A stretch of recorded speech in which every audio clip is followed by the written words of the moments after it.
Welcome to the Traders in Business podcast. Join your host, Nicole Cox, as she dives into the real stories, tips, secrets, and stuff-ups from guests both inside and outside the trade world. Nick is here to help you break free from the grind, reduce money stress, and build a trade business that truly works for you. So grab a brew, put your phone on silent, and get ready to be inspired. Welcome back to the Traders in Business podcast, where I am joined by, I was going to say not a special guest, but instead what I'll say is a new regular guest. How about that, Angus? Does that work for you? That suits, Nick. Thanks. We had so much feedback off the back of our last episode that we did together, Angus, that it prompted a bigger conversation between you and I. And now you're going to hang out with us here every single month. And we're going to, I think firstly, we should debunk the myth that accountants are boring. And so you're going to bring the laughs and the humour. I've just dropped in it now, so you're going to have to find something. Yeah, no promises. I'll do my best. But But you'll at least bring the youth side of this podcast for me because you're so much younger than me, which is great. But we thought it would be, particularly with so much going on in the world, there is so much change at the moment.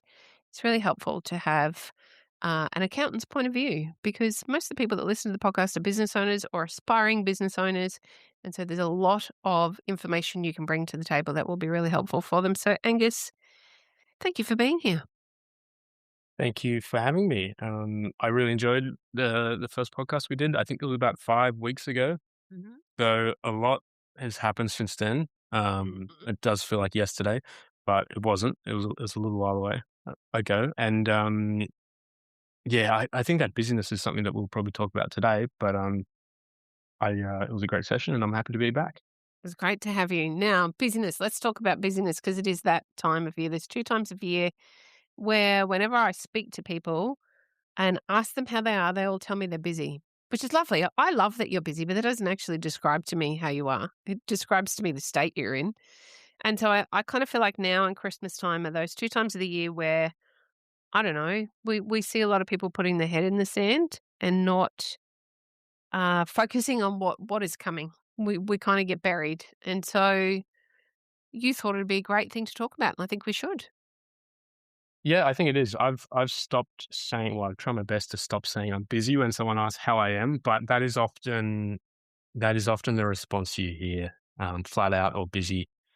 And I guess to start off, like, Nick, can you remember a time when you weren't flat out and busy? Like, No, I cannot. It doesn't exist. I agree, it doesn't. But I don't know. It's almost sort of like a badge of honor or a claim that things are going really well when we're just flat out busy. But I think sometimes that's not the case. We're busy doing stuff that is not that important. I agree with you. I've said on the show here and over on the Trading Wife Life podcast that was up and running, but now we just do this one. I don't believe in a true balance between work and life. I don't believe that the balance between the two really exists. I think there are versions of balance and it's got to look right for every person has a different, it's like success. We all have a different version of what that is. Same for balance. And so for me, if I'm able to have my weekends to myself personally and there's a bit of flexibility in how I work in my week, for me, that's balance. That's how balance works for me.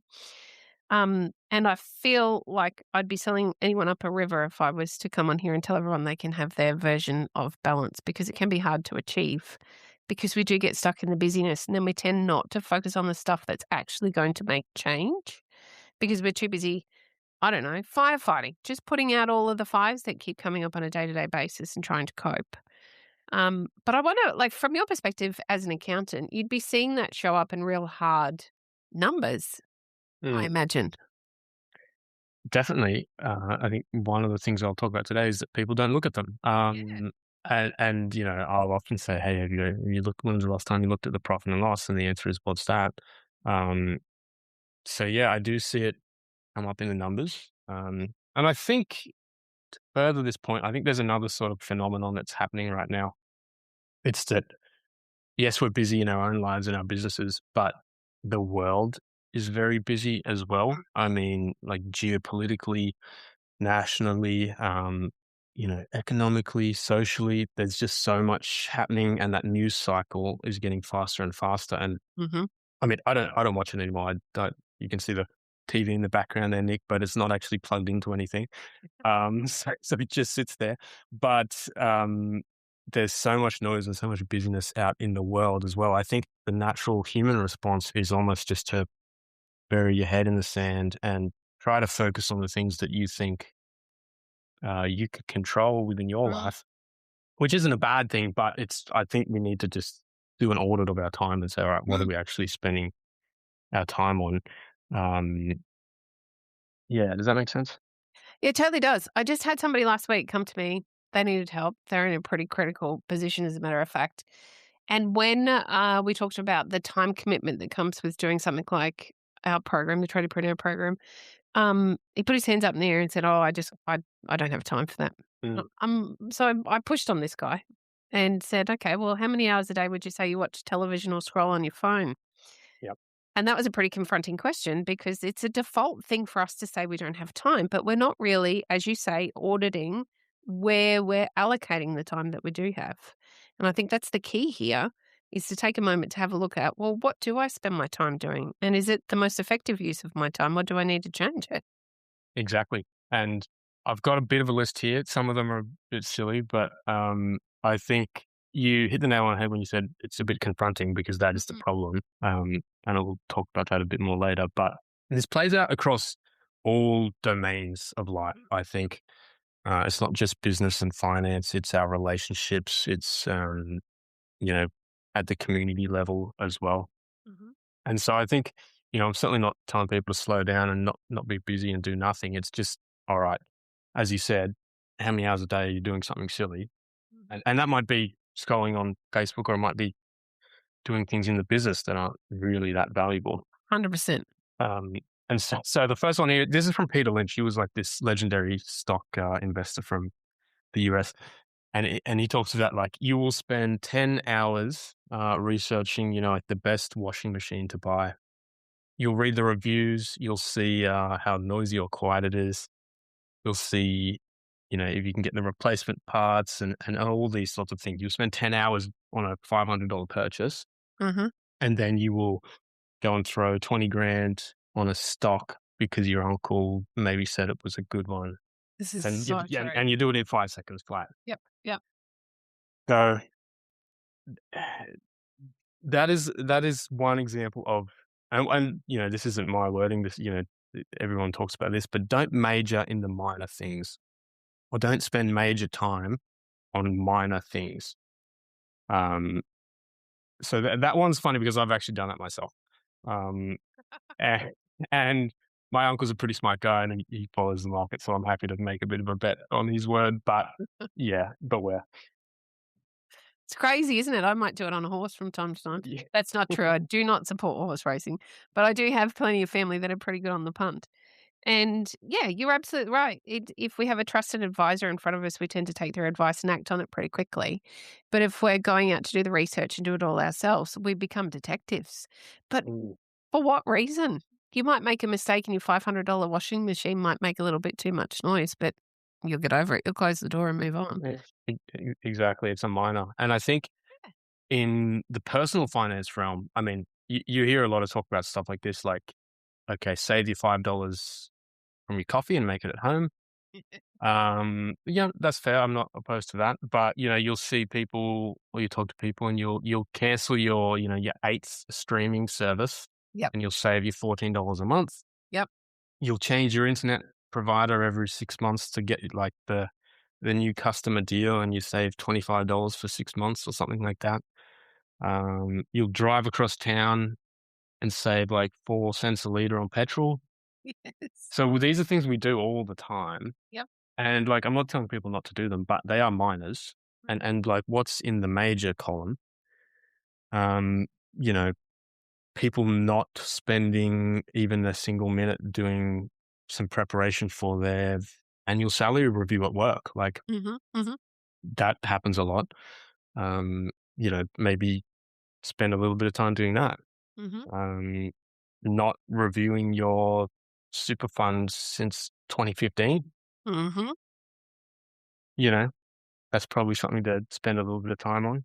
Um, and just not thinking about, all right, well, where's my career? Like if you're an employee, for example, where's my career going? What's that next step?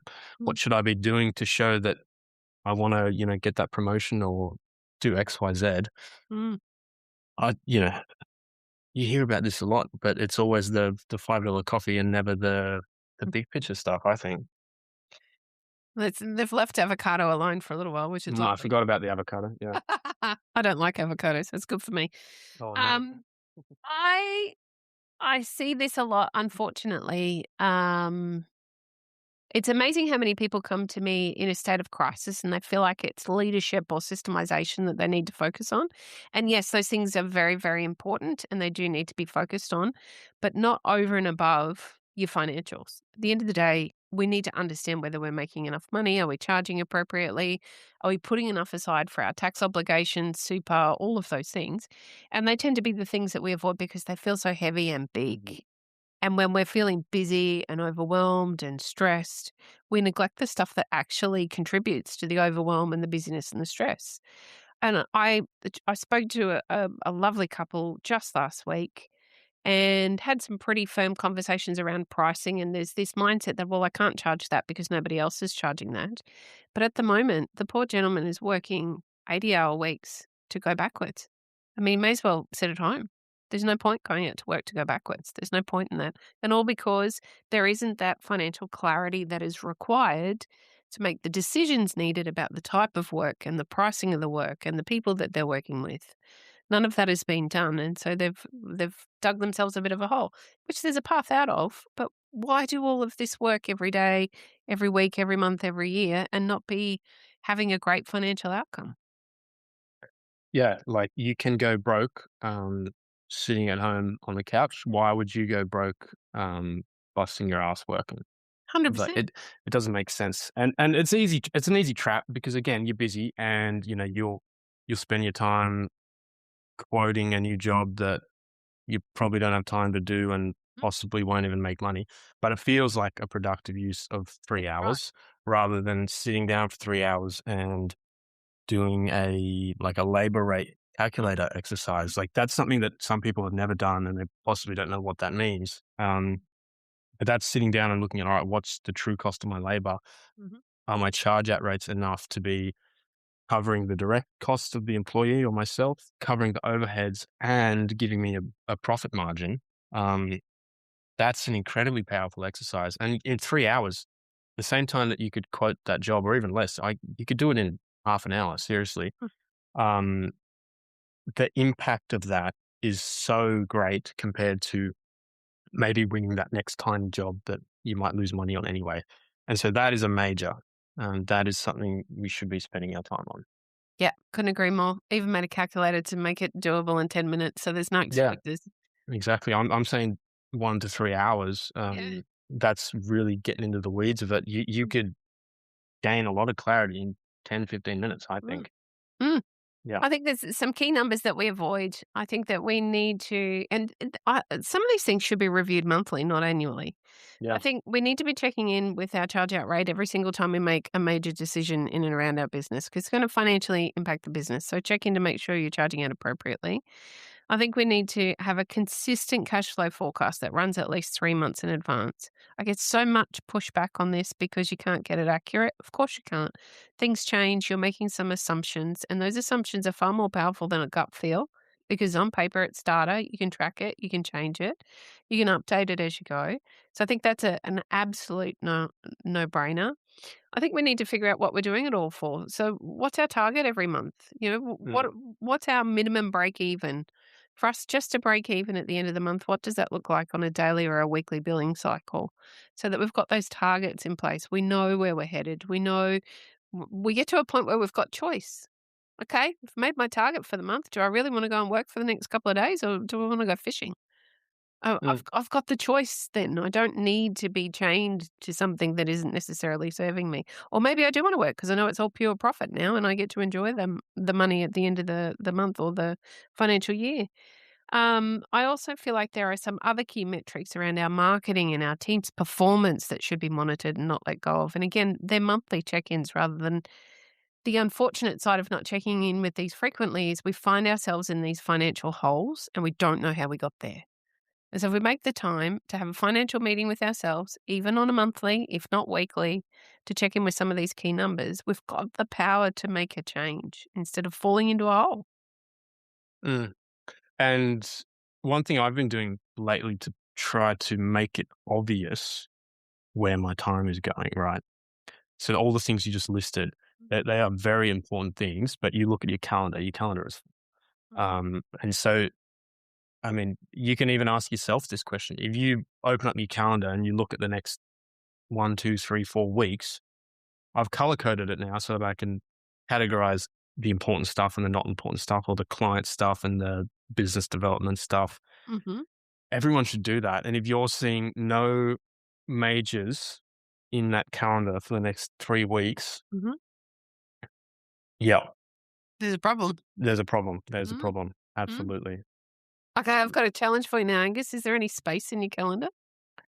There's a bit of space, yeah, and I try to keep a bit of space. You know me, I sneak off to the gym early afternoons, and then I come back and do a few hours and that sort of thing. But yeah, there's some space in there. I'm pleased to hear it. I think this is a trap I see really, really often as we book our. I like you. I've got a color coded calendar. I'll even open it up while I'm talking to you. And I have space. I diarize space. I have space in between sessions. I have space in between podcast recordings. I have space for critical thinking. I have space to catch up with my team. I have 2 days a week that I don't ordinarily take any appointments at all so that I can work on the big stuff, to create that space, because when I didn't, I just felt constantly busy and overwhelmed. Mm, I don't like feeling out of control. I like to know where everything is at, and I can't do that if I don't diarize for some time.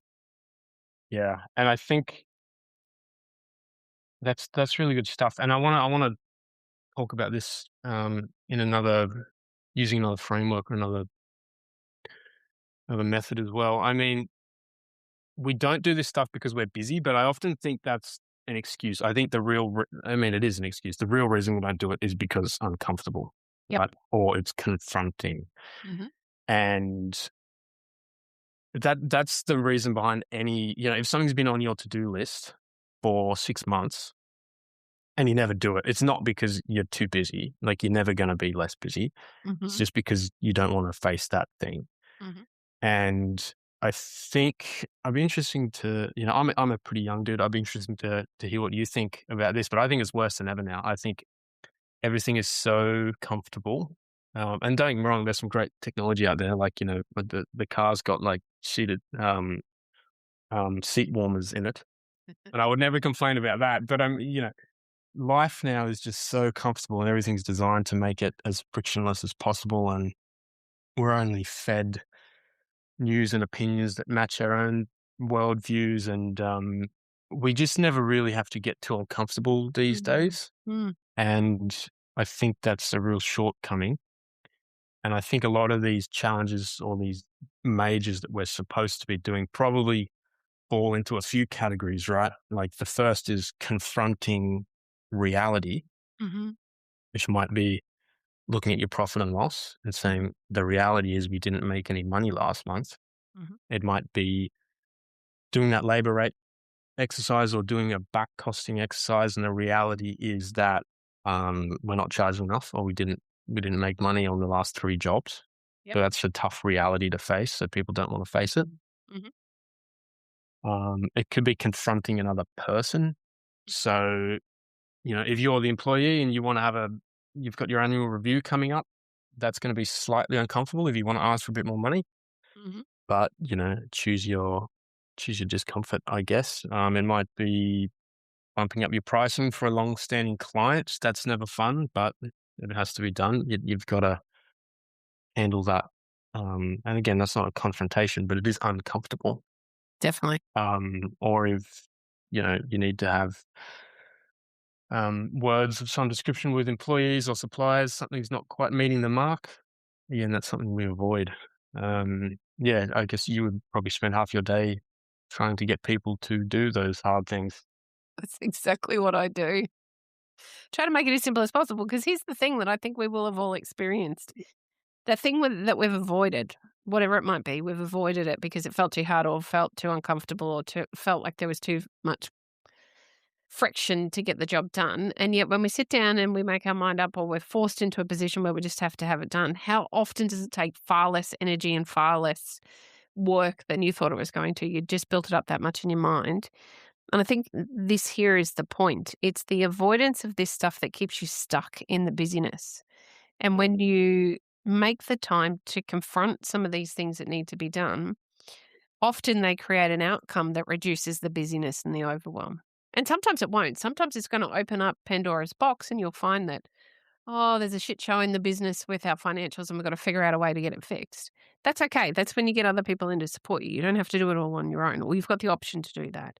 But I think that avoiding these things keeps us stuck. And we're in a cycle then that we never, ever get out of. It's like being stuck on a roundabout and you never get to take an exit. You're getting really sick by the end of it because you just go around and round and round in circles. However, if we're brave enough to take an exit and we get support if we need support, or we go out and get some knowledge if we need some knowledge, or we speak to the people we've got on our team already and find a solution, it's going to reduce the busyness and overwhelm. It's just very hard for us to see that taking that step is going to do that. Yeah, like the anticipation of pain is worse than pain itself. Sure is. And so you spend 10 hours working yourself up to do something and it takes 2 hours. Mhm. Like you learn that over time. But yeah, and it's a muscle, right? It gets better with practice. And so if you haven't done it yet, it's incredibly difficult, but you do it 2 or 3 times and it gets a bit easier. Like it's the same with anything. If you're trying to drive more sales and you're saying, all right, let's get on the phone. Yeah. That first call you make sucks, but you get to number 10 and you're like, oh, well, it's not that bad. No, rejection's easy. It's fine. I E can take this. Exactly. So, yeah, the anticipation is always worse than actually doing it. And to your point, you're right. If you spend 3 hours building a checklist or something that's gonna save you 20 minutes on every single job forever, you will and you keep doing those important things, you will end up being less busy, Mm. with the silly stuff.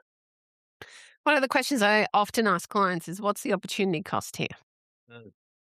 And I think it's an interesting way to look at that. You've just languaged it basically. If it's going to take me 3 hours to develop a thing that then saves me 20 minutes per day or 20 minutes per job in each day, what's the opportunity cost? What are you effectively losing if you don't spend those 3 hours in the next couple of weeks?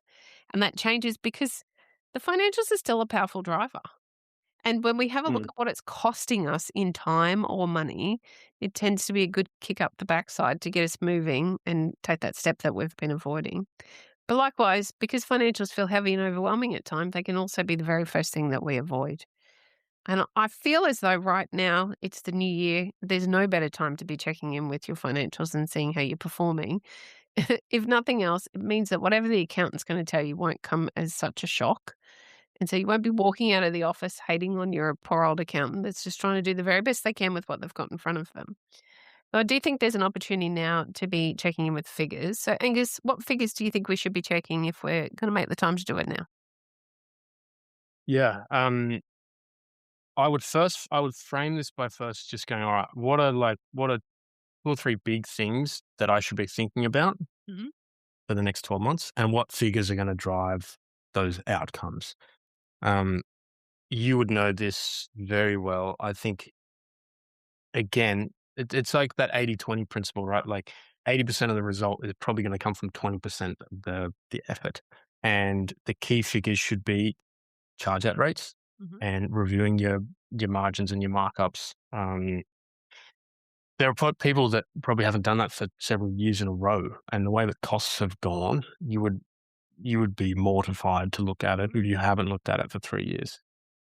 Those are 2 massive ones, and that will probably do, like, again, 80% of the heavy lifting. Yes.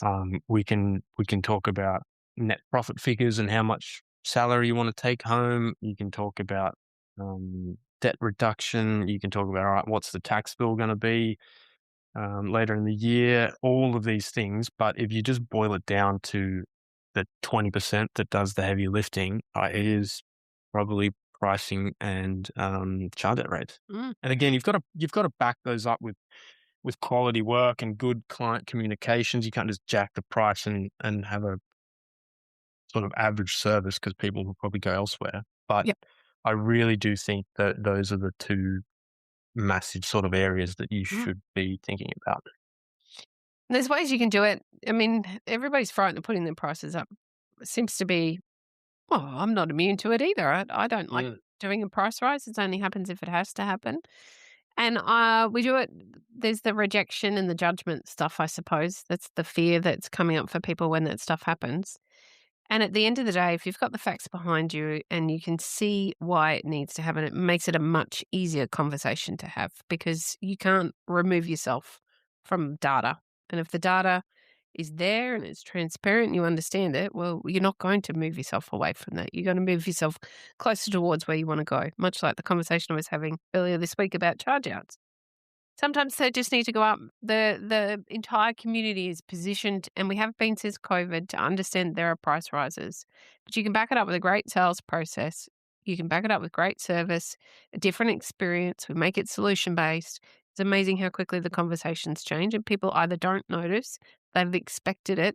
I've had people come back and tell me that their clients have said, "Oh, I've been waiting for this for 2 years. Don't know why you haven't done it sooner." That often what you think is going to happen doesn't happen. Mm. Yeah.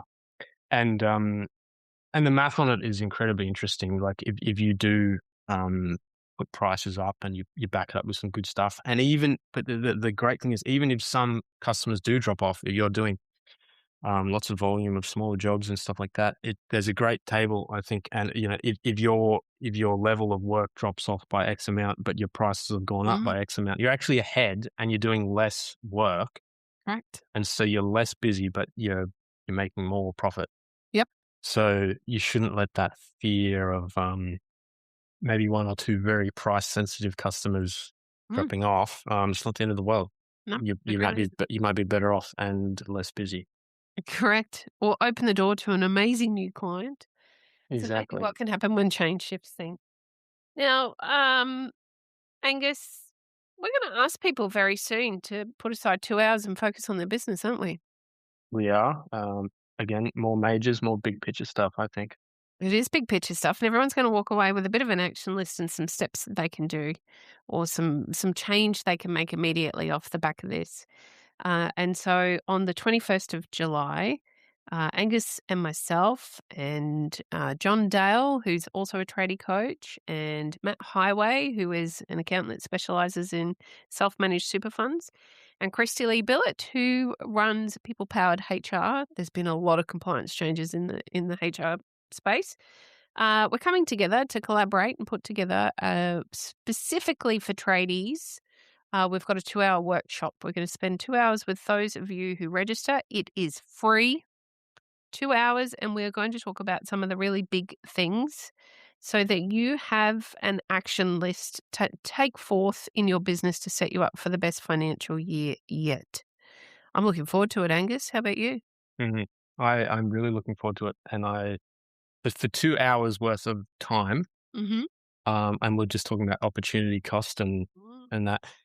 I think you'll be hard pressed to beat that if you don't get well more than 2 hours worth of value out of that. I'll be shocked. I Well, it's not going to happen. I agree. I can guarantee they're going to get it. And we're going to make it as simple as possible. So if you are interested in learning more, there will be links in the show notes. But you can just head over to any of our socials. We'll all be singing from the same hymn book. It's a great opportunity for you to join 5 professionals in their fields, talk about some of the key areas that are specifically important to trade business owners. We will be tackling a bit of the budgetary changes and how that could show up in your business. Some of it's not bad news. Most of it might be a little bit. However, there's always a way around it. So it's a great opportunity to join in with us all and take some key learnings from that session. If you're keen, head over to the socials or check the show notes. There'll be a bunch of information there. Likewise, if you'd like to learn more about Angus or pop over and have a bit of a chat with him, we've got all those links in the show notes as well. Angus, this is going to be fun. I'm excited to catch up with you every month. It is. I'm looking forward to it. We've got a few things in the calendar, so yeah, I think it's great. It's almost busy, Angus. I know, but not too busy. I love it. Well, thank you very, very much for joining me, and thank you all for listening. Thanks.